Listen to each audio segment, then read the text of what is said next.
Hello everyone, welcome back to my channel. अब हमें क्या करना है, हमारा नेक्स्ट टॉपिक स्टडी करना है जो है ऑर्गेनिक केमिस्ट्री का मोस्ट इंपॉर्टेंट टॉपिक, जिसका नाम है हाइब्रिडाइजेशन।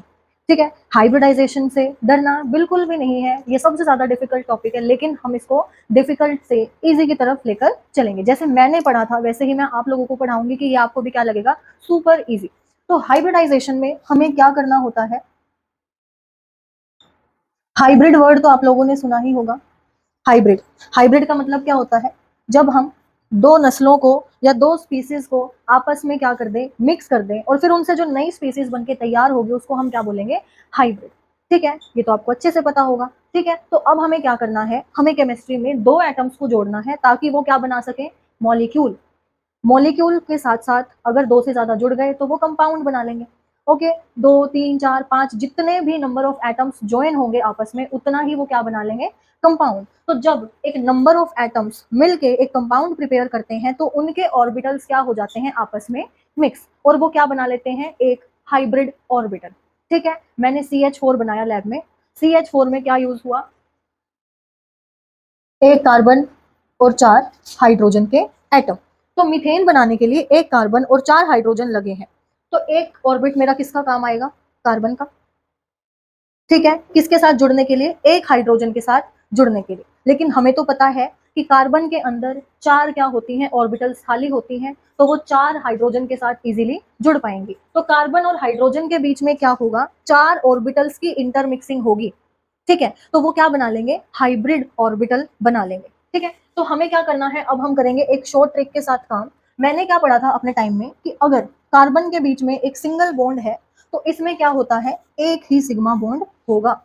सिग्मा बॉन्ड होगा। सिग्मा का क्या मतलब है, अब सिग्मा मेल फीमेल की बात नहीं कर रही मैं।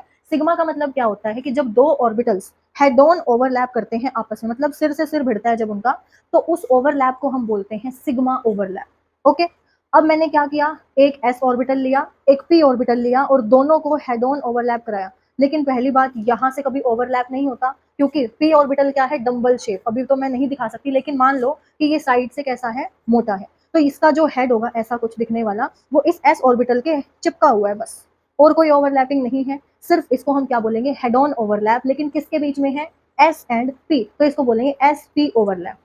ठीक है, लेकिन जब हेड ऑन होता है तो उसको हम बोलते हैं सिग्मा बोन्ड। क्या बोलेंगे, सिग्मा बोन्ड। लेकिन मान लो मेरे पास एक पाई है, दूसरा भी पाई है, और वो क्या कर रहे हैं, साइडवेज ओवरलैप कर रहे हैं, तो इस बॉन्ड को हम क्या बोलेंगे, पाई बॉन्ड। क्या बोलेंगे, पाई बॉन्ड। लेकिन जब कार्बन कार्बन के बीच में सिंगल बॉन्ड होगा तो एक सिग्मा बॉन्ड हम उसको बोलेंगे।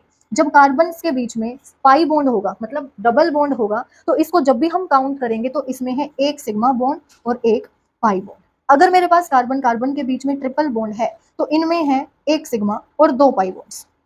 ठीक है, हमने क्या किया, कार्बन कार्बन सिंगल बॉन्ड में देखा कि कितने सिग्मा बॉन्ड है, तो एक सिग्मा बॉन्ड है, जीरो पाई बॉन्ड है ही नहीं पाई बॉन्ड। पाई बॉन्ड हमेशा डबल बॉन्ड, ट्रिपल बॉन्ड में देखा जाता है। तो डबल बॉन्ड में क्या होगा, एक सिग्मा होगा, एक पाई होगा।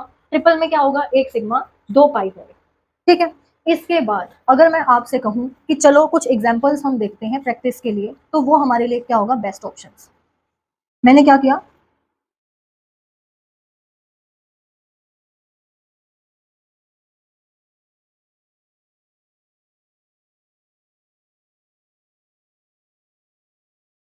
ठीक है, कार्बन की वैलेंसी कंप्लीट करी, इस कार्बन के भी चार बॉन्ड हैं, इसके भी चार हैं, इसके भी चार, इसके भी चार, इसके भी चार, इसके भी चार, और इसके चार बॉन्ड।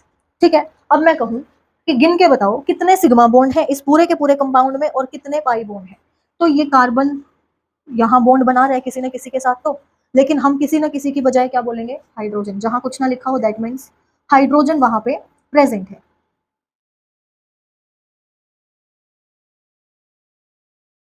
ओके, तो एक सिग्मा इन दोनों के बीच में है, एक सिग्मा यहाँ, एक यहाँ, एक यहाँ, एक यहाँ पे, एक सिग्मा है और एक पाई है। Sigma sigma sigma sigma sigma. ठीक है, कितना ट्रेंड है सिग्मा का, देख सकते हो आप लोग। तो अब मैं सिग्मा बॉन्ड्स को और पाई बॉन्ड्स को काउंट करूं तो क्या मिलेगा हमें यहाँ पे, एक, दो, तीन, चार, पाँच, छ, सात, आठ, नौ, 10, 11, 12, 13, 14, 15, 16, 17, 18, 19, 20। तो हमारे पास 20 सिग्मा बॉन्ड और एक पाई बॉन्ड है। ठीक है, सेम तरीके से हम क्या करते हुए चलेंगे, स्टडी करते हुए चलेंगे। नेक्स्ट हमारे पास क्या है, एक और ट्रिक है जो मैं स्टडी करती थी और मुझे वो बहुत ज़्यादा इंपॉर्टेंट लगती थी एंड हेल्पफुल भी थी।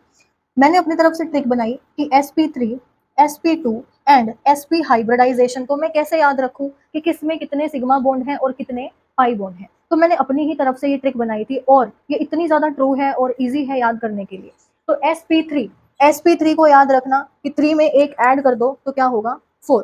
तो 4 सिग्मा बॉन्ड जहां पर भी पाए जाएंगे और 0 वहां पर क्या होंगे पाई बॉन्ड, वहीं पे क्या मिलेगा हमें sp3 हाइब्रिडाइजेशन। sp3 का क्या मतलब है कि उस कंपाउंड को बनने के लिए एक s ऑर्बिटल और 3 p ऑर्बिटल्स को मिक्स करना पड़ा है। ठीक है। सेकंड क्या है sp2, यहाँ 2 लिखा है प्लस 1 कर दो, यहाँ पर क्या आ जाएगा 3, तो 3 सिग्मा है 1 पाई है, यहाँ क्या हो जाएगा 2 सिग्मा 2 पाई। ओके। अब हम क्या करेंगे, यहाँ पर एग्जाम्पल्स के थ्रू स्टडी करेंगे कि कौन से एग्जाम्पल में कितना ज्यादा sp करेक्टर है, कितना sp3 है और कौन सा कार्बन sp2 है। तो एग्जाम्पल्स के साथ अभी हम उसको स्टडी करके देखेंगे। तो सबसे पहला है CH4, सेकेंड है C2H6, थर्ड है C3H7, फोर्थ है ये रिंग, फिफ्थ है हमारे पास carbon carbon carbon and carbon, sixth क्या है हमारे पास, ठीक है। हमें अब इस पे प्रैक्टिस करना है कि कौन सा कार्बन sp3 है, कौन सा sp2 है और कौन सा sp है। तो अगर मैं नंबरिंग करूं इस कार्बन की तो सबसे पहले मैं CH4 को एक्सपेंड करके लिखूंगी। CH4 को लिख सकते हैं ऐसे। अब गिनो इसमें कितने सिग्मा बॉन्ड्स हैं, तो 1 2 3 4, 4 सिग्मा बॉन्ड्स है। क्या यहाँ पे कोई पाई बॉन्ड है, तो नहीं है, 0 पाई बॉन्ड्स है। इसका मतलब ये किससे मैच करता है sp से, तो ये क्या हो जाएगा कार्बन sp3 हाइब्रिडाइज्ड। C2H6 में भी सेम मैनर में हम इसको एक्सपेंड करके लिखेंगे। कैसे लिखेंगे, हम यहाँ पे भी कर सकते हैं C2H6, 2 carbon and 3 hydrogen in पे लगे हुए हैं। ओके। इस कार्बन पे अगर मैं देखूं तो क्या है, sigma sigma sigma sigma, 4 sigma 0 पाई, इस पे भी 4 सिग्मा 0 पाई, तो दोनों के दोनों क्या है हमारे sp3 हाइब्रिडाइज्ड कार्बन है। ओके। Next is C3H8। अब इस कार्बन में देखो तो ये sp3 होगा क्योंकि कार्बन पे 4 बॉन्ड लगे हैं, इस पे भी 4 लगे हैं sp3, इस पे भी 4 सिग्मा है sp3। ओके। तो तीनों कार्बन क्या है sp3 हाइब्रिडाइज्ड है। इसमें क्या करेंगे हम, ये रिंग है, इसको हम ऐसे भी दिखा सकते हैं। नेक्स्ट वीडियो में हम देखेंगे कि कैसे हम बिना कार्बन्स और हाइड्रोजन्स को दिखाए एक कंपाउंड्स को ड्रॉ कर सकते हैं। इसको बोलते हैं बॉन्ड लाइन स्ट्रक्चर। हम सिर्फ पॉइंट्स को काउंट करेंगे और हर पॉइंट का मतलब होता है, कॉर्नर का मतलब क्या होता है कि वहां पे एक कार्बन एग्जिस्ट कर रहा है। तो इसको हम ड्रॉ करेंगे तो हमें पता चलेगा कि हर एक के पास क्या है, 2 हाइड्रोजन्स हैं।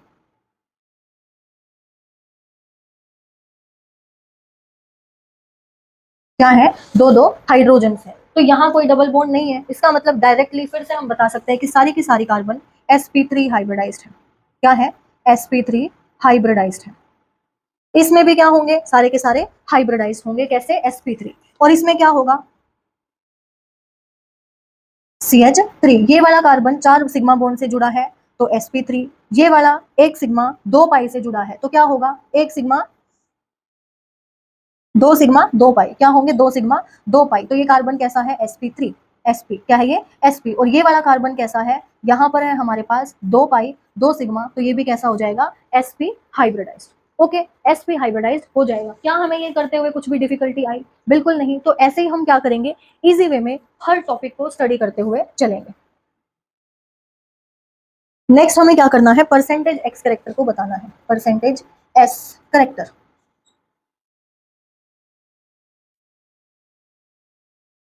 ठीक है, परसेंटेज एस करेक्टर कि sp3 sp2 sp में s का कितना हिस्सा है। ठीक है, एक फैमिली में 4 लड़के हैं तो चारों को अगर मैं बंटवारा करने लग जाऊं तो एक के हिस्से में कितना परसेंट आएगा जमीन का हिस्सा। तो ऐसे ही हम क्या कर रहे हैं, sp3 नाम का एक परिवार है जिसमें एक है s, 3 है p, तो कितना s के हिस्से में वो प्रॉपर्टी आ रही है, कितना s करेक्टर वो शो कर रहा है, तो हमें ऐसा ही बताना है। तो sp3 sp2 एंड sp में कितना s करेक्टर है, तो sp3 में s करेक्टर है 50%, sp2 में है 33.33% एंड इसमें कितना है 28%। जैसे जैसे क्या कर रहा है, p का नंबर घट रहा है उतना ही ज्यादा क्या हो रहा है हमारे पास क्या हो रहा है हमारे पास, percentage of S character decrease कर रहा है। जितना एस करेक्टर उतना ज्यादा एटम क्या होगा, क्लोज होगा न्यूक्लियस के। हमें पता है कि एक एटम को बनाने के लिए बीच में न्यूक्लियस है, उसके चारों तरफ शेल्स है, जिसका नाम क्या है, KLMN।